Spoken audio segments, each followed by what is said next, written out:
Olá, eu sou a professora Daniele Martins e vou estar com vocês estudando um pouquinho sobre a organização da educação básica, que também está previsto dentro da LDB, e o quanto é importante a gente dar continuidade nesse assunto e conhecer. Nós temos uma educação, como é que essa educação se organiza, tá? Dentro da nossa educação.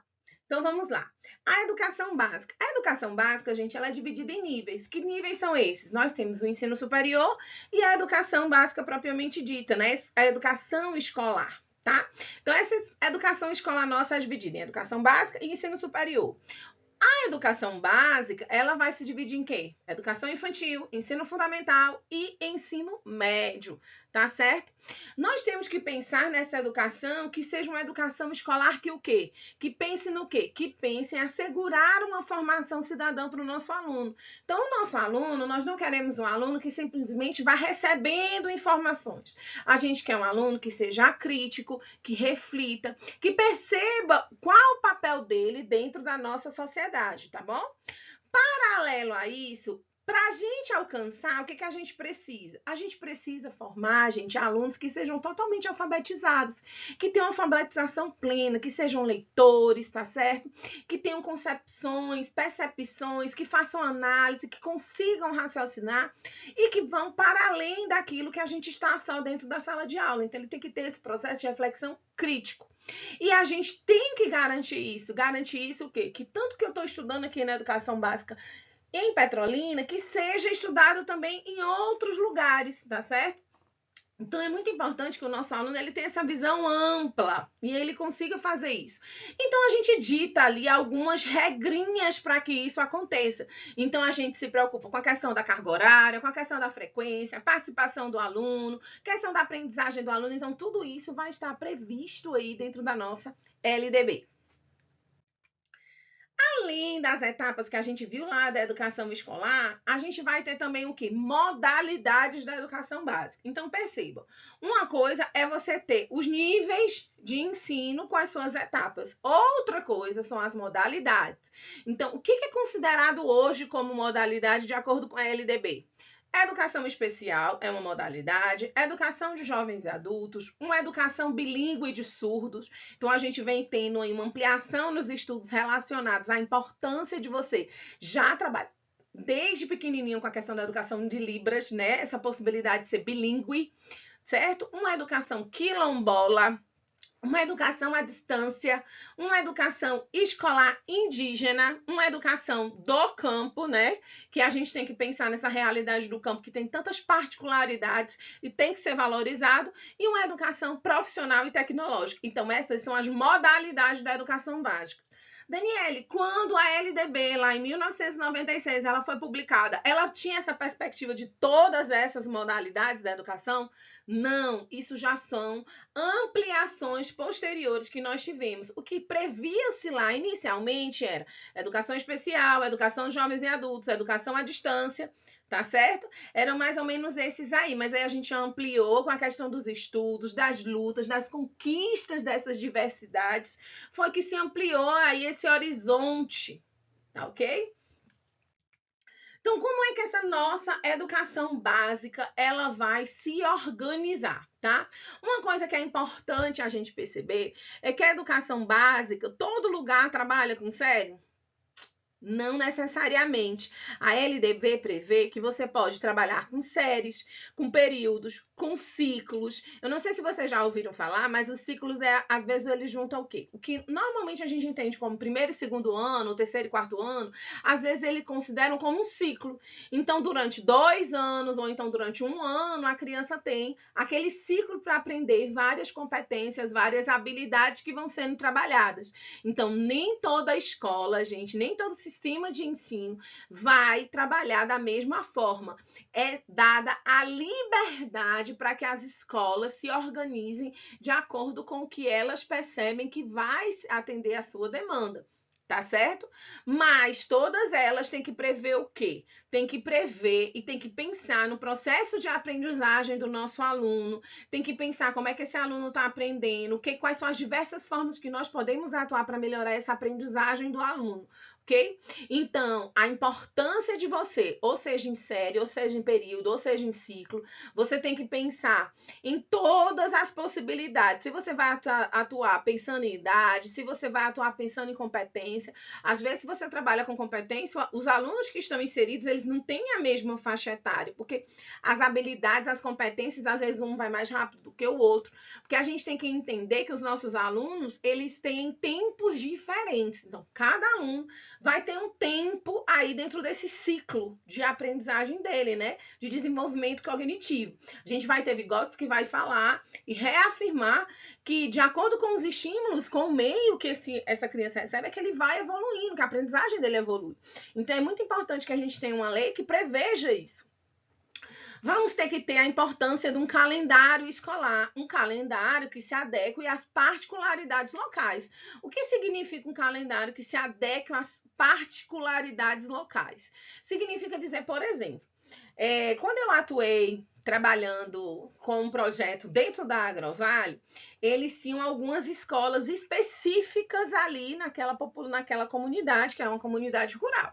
Então, em determinados períodos, que são períodos chuvosos, aquela população não tinha aula muitas vezes. Por quê? Porque ficava impossível das crianças se locomoverem dentro do espaço que era oferecido. Então, o calendário da escola se adaptava à realidade daquele local. Então, a LDB permite essa adaptação, tá certo? Agora, tem que levar em consideração, tá certo? Que não pode ter aí, reduzir nem o número de horas letivas, nem os dias. É importante que se siga aí essas outras regras que tem. Também como é responsabilidade da escola fazer essa reclassificação dos alunos, inclusive quando esses alunos vêm transferidos de outros lugares. Lembra lá que eu trabalho aqui com série e outro lugar trabalha com ciclo? Então, ele vai ter que reconduzir, fazer o realinhamento aí da aprendizagem dos alunos, tá certo? Outra coisa importante da gente entender com relação à organização da nossa educação básica é que está previsto o quê? Está previsto que dentro do ensino fundamental e dentro do ensino médio, eles têm que ter 800 horas e 200 dias de efetivo trabalho escolar. Esses 200 dias de efetivo trabalho escolar, a gente quer dizer que aquelas avaliações finais, elas não podem ser incluídas aí dentro desse processo, tá certo? Não podem se incluir avaliações finais. Então, se vocês pegarem, por exemplo, o calendário do IFE é um calendário que ele é utilizado tanto no ensino médio como no ensino superior, tá certo? Então, vocês podem fazer a análise de que quando a gente está tratando ali, dentro do calendário do IFE, vocês podem verificar que as avaliações finais, elas não estão inclusas dentro dos dias letivos, tá certo? Como é que a gente vai fazer essa classificação, tá? O aluno, como é que ele pode ser classificado? Ele pode ser classificado por promoção, né? Para que os alunos ali que estão nas suas fases regulares, eles vão ser promovidos, então, de uma série para outra, ou de um ciclo para outro. Eles podem ser transferidos promovidos por transferência, às vezes o aluno está numa escola com um nível, e quando ele vai para outra, ele vai para outro nível, porque percebe-se que ele está muito mais evoluído. E também a gente pode fazer a avaliação desse conhecimento do aluno, ou seja, aquele aluno muitas vezes ele não tem documento nenhum, ele não tem uma regularidade. Essas famílias que às vezes ensinam os filhos em casa, né, ou que perdem toda a documentação do menino. Agora não, que nós estamos com um sistema muito mais digitalizado, né, evoluído, mas antigamente não tínhamos. Então a gente ainda tem gente que não tem documentação nenhuma, né? Então, o que as escolas podem fazer? Elas podem aplicar uma avaliação, fazer uma triagem para identificar em que nível de ensino esse aluno tá, ok? Outra coisa é que tem que se ter essa progressão regular do aluno. Então, o aluno tem um rendimento e pode ser permitida essa progressão. E às vezes ele pode ficar o quê? Nas dependências aí que o povo fala. Então, às vezes ele progrediu em determinadas disciplinas, mas ainda ficou com pendência na outra e vai pagar no outro ano. Isso é permitido? É permitido, desde que o currículo preveja essa sequência aí e que todas as normas de ensino sejam verificadas, tá certo? Então, a gente tem que ter esse cuidadozinho aí, tá? Rendimento escolar. Rendimento escolar. O que isso quer dizer? Uma das coisas, muitas vezes, a gente está muito dentro da escola preocupado com a questão do conteúdo, né? A gente se preocupa em passar conteúdo, mas a gente esquece que a gente tem que estar preocupado com a aprendizagem do aluno, com o rendimento desse aluno dentro da escola, tá certo? Então, a gente tem várias formas de perceber esse rendimento. O governo, a LDB vai dizer que a gente tem que priorizar dentro do rendimento. A gente tem que priorizar o quê? A gente tem que priorizar o rendimento qualitativo em detrimento do quantitativo. Ou seja, a gente tem que priorizar a questão da evolução que esse aluno está tendo. Certo? Então, quando a gente chega e fala ali, ó, eu tinha um aluno que tirou 0 numa prova, e depois ele tirou 5, então esse aluno teve uma evolução muito grande. Então, a lei fala da importância da gente valorizar essas evoluções que os alunos estão tendo, certo? Isso, gente, nem sempre é fácil fazer essa valorização ou fazer essa análise, né? Porque é uma análise qualitativa e não quantitativa, tá? Então, a lei permite isso, mas nem sempre as instituições de ensino estão adequadas para fazer essa análise, ok? Aceleração dos estudos, a possibilidade de acelerar. Então, às vezes você tem um aluno que ele é muito bom, que ele está ali no 2º ano do ensino fundamental, e aí esse aluno, ele tem conhecimentos para além do que está previsto ali no 2º ano do ensino fundamental. Ele está com conhecimentos ali do 4º ano. Eu posso acelerar os estudos desse aluno? Posso, é permitido, tá certo? Você pode acelerar os estudos. Bem como, gente, a gente tem que fazer aproveitamentos de estudos que foram concluídos com êxito. Que estudos são esses? Vocês aqui que estão no ensino superior, às vezes vocês começaram outro curso, uma outra licenciatura, né? E já tinham até pagado estrutura e funcionamento da educação básica. Chegou aqui, vou ter que pagar de novo? Não, você pode fazer uma solicitação para que seja aproveitado aquele teu estudo. Existe a possibilidade até, gente, do que a gente chama de avaliação por competência, que é quando o aluno, ele tem uma ampla experiência, né, dentro do universo dele ali de saberes profissionais até, e que ele se submete a uma avaliação para que seja analisado, tá? Em que nível esse aluno tá. Às vezes ele não precisa repetir uma disciplina se ele já tem conhecimentos suficientes para isso. Isso é permitido, tá certo? Como também é exigido que a gente faça, na verdade, a recuperação dos estudos do aluno. Então, as recuperações, elas estão previstas em lei, tá? Então, você tem, enquanto aluno, você tem direito a ter a sua recuperação. Como vai ser essa recuperação? Aí, cada sistema de ensino vai dizer como é que ela se organiza dentro daquele estabelecimento, ok? E aí a gente vai ter, finalizando aí a organização da educação básica, o que a gente tem? A gente tem que ter um controle de frequência. Como que vai ser esse controle de frequência?